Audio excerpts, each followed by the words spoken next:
Let's start off from Parliament because the minority in Parliament are promising a showdown in the House if government does not take steps to reduce taxes and implement economic policies that will address the suffering of the public. Ghana is currently under an IMF program, but the economic indicators have not improved as expected.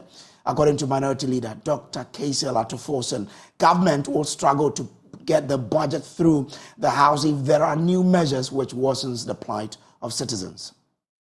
Right Honourable Speaker, let me use this opportunity to assure the people of Ghana that we in the Minority Caucus will scrutinize the upcoming budget statement and economic policy of government with eagle eyes.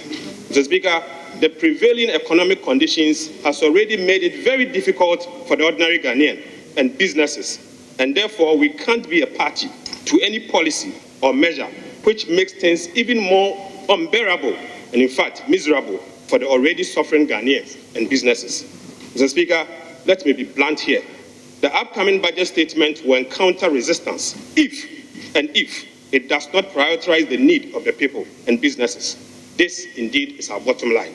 Right Honourable Speaker, so if this government knows that its upcoming budget statement will not prioritize the business of the people, particularly the businesses, let them get ready for a showdown. Mr. Speaker, let them get ready for a showdown. Right Honourable Speaker, the Minority Caucus, we have not forgotten the cry of the people of Ghana. We have held the government accountable and exposed its sins and want to assure the people of Ghana that we'll continue to do so. We are tired of seeing many young professionals leaving our shores in droves because they find no opportunities in our dear country as a result of harsh economic conditions, poor governance, and indeed corruption. Mr. Speaker, the position taken by the Minority Caucus is not intended to frustrate the government. Far from that. We have taken a decision and a position to be on the side of the people of Ghana, as we have done in the life of this parliament. But Majority Leader Oseche Mensah-Bonsu says that will be much ado about nothing. As for the budget statement, I believe we will all witness what we need to witness. And I believe since this government assumed the reins of governance, nothing but the truth has ever been told to this country. And indeed, the truth will be told to this country. And I believe that people will see what steps that government has been taking to really reposition this country. Now, Isaac Kofi is with our research team here, and he joins me in studio with more on the taxes vis-a-vis the IMF conditions. Kofi, how's the data looking like? So first of all, we should know that the tax component is a major aspect of this IMF program that we are running. In fact, revenue mobilization, the IMF finds out that government has actually weak revenue collection and describes our tax system as one that is probably not in a very good situation. And so currently we are running a tax to GDP ratio somewhere around 13%. The IMF anticipates that this will reach 14% by the end of this year, rise again to somewhere around 14.7% by the end of 2024, and then also go ahead to increase to somewhere around 15% in 2026, 2025, and then somewhere 16.2 in 2026. That's when the IMF program, tax to GDP ratio. Okay. So if you look at this trajectory and you ask yourself that very simple question, can government, afford dropping any tax or reducing taxes? If I look at this target, it will be difficult for government at the moment because some of the tax handles that are supposed to bring in or rake in much revenue are not doing or performing the way they projected that they will perform. Look at a tax revenue like e-levy. Initially was supposed to bring in somewhere around 7 billion Ghana cedis by the end of 2022. We missed that target. And I've been looking at the provisional fiscal data from the finance ministry, and it does not look like we will also reach the target for 2023. And so you already have some tax handles in the system not fetching government the amount they need. Government on the other side has a tax to do, which is to raise its tax to GDP ratio to 16.2% by the end of the IMF program. Okay. I looked at the 2023 budget, and we are looking for tax, in terms of total revenue and grant, somewhere around 143 billion Ghana cedis. Okay. And tax component alone is hovering around 78%. 78%. Trust me, in 2024, it'll probably go beyond 80%.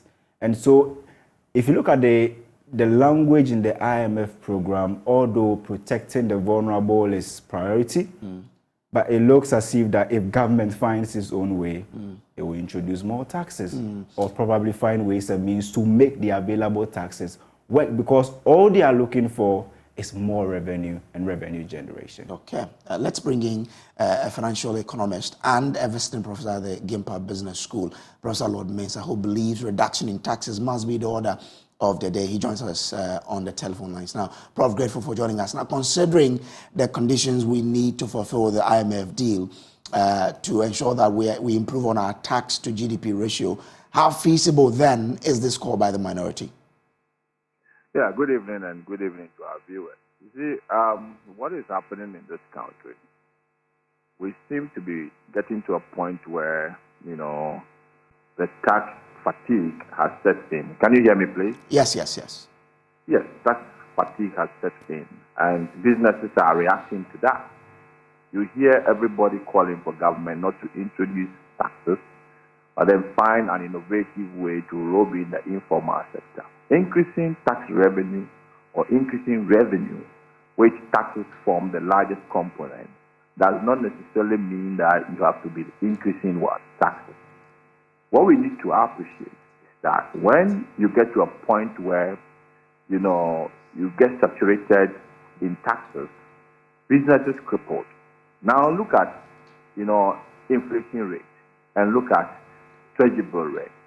What you are saying is that increasing taxes on businesses will tend to, reduce after-tax profits, which in turn will have effect on after-tax returns on businesses. And with this effect, if the businessman knows very well that the after-tax return is not up to what treasury bills can offer on the market, he will stop doing the business. And what happens to the economy? The economy cripples. If we stop doing the business, the money will be invested in what? Treasury bills. Sit at home, more people will not be employed, and in the end, we cripple down the productive sector of the economy. That is why the call for not introducing new taxes and possibly find a way to maintain or reduce existing taxes is in order. Okay. Because we've gotten to a point where, we are saturated. Okay. Now, but it's not because companies have not utilized the savings from operating in a regime of less taxes to expand. That's why government wants to then engage in these upfront taxes. You see, let me look at the position of this government over the years. It has been an upfront, taxes, upfront revenue generation. But if you defer or you don't front load your taxes and you allow the businesses to grow with it, it will turn up to what? Grow the economy. And then you reap your taxes in the future. Holding on taxes now is more or less an investment in the economy indirectly. So effectively, if government wants the economy to grow, and let's look at it, government is not supposed to employ, i.e., government is not supposed to be in business as expected. So if government is not supposed to be in business, and you are forcing your way to generate revenue as a result of the IMF program, what is the government going to use the revenue for? Is it going to expand the economy, or is it going to use it to, grow by employing people in the public sector? If the IMF program is restricting the government from not employing, it means that government operations must shift the economy to the private sector. Okay. And shifting the economy to the private sector does not mean that you have to be squeezing them of taxes. If you squeeze them of taxes, they will not get room to maneuver as expected, and by so doing, they will not produce. And especially when your treasury bill rate is so high and your inflation rate is also high. You give them the incentive to even avoid taxes sometimes. And we should understand that when you increase your taxes to a point, you incentivize businesses and individuals to avoid taxes. They steal their way through. So let's be careful. I mean, there is a need to find a balance between, revenue generation and then, economic, vibrancy. Very, very important. Okay. Now, if this will be done in terms of government reducing taxes, if it's possible, looking at the sort of revenue that we need to raise, what must be the critical things that they need to look out for? Yeah, I'm looking at, the existing handle, but then the informal sector. We've had investment into national identification cards. We've had investment into, Ghana cards, which identifies individuals doing businesses that are not in the tax net, which identifies their locations who are not in the tax net. So effectively, why don't you leverage on that to identify those businesses and then rope them into the tax net? Okay.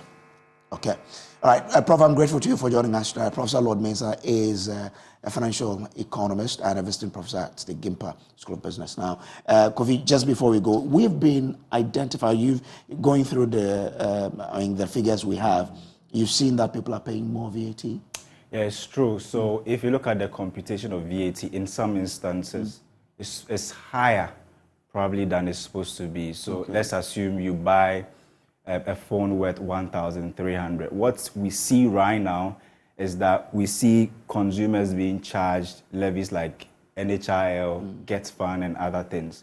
Then after that, that tax that you've already paid is added to the original cost of the product. Okay. And the VAT is applied. And the VAT is rather supposed to apply to the cost of the product. Because I don't know how taxes can be a value added. In fact, we are looking at the IMF program, and 4 tax reforms and restructuring are supposed to add 1% to GDP. This is the reason why businesses are complaining. Already, VAT has been increased from that 12.5 to now 15%. In the IMF program, the government is being told to remove the benchmark, at the port. What does it mean? It means that things are going to get expensive. So you look at all of these things and you see businesses already suffering. And indirectly, you, the consumer, now your income tax, those in the formal sector, has also been increased. And so we are still pressing the small formal sector that we have. And the informal sector, we've done a lot of policies, we've rolled out so many things, but the amount you are getting from the informal sector in terms of tax is nothing to write home about. All right, thank you very much. Isaac Ofieje is with our research desk here at Joy News.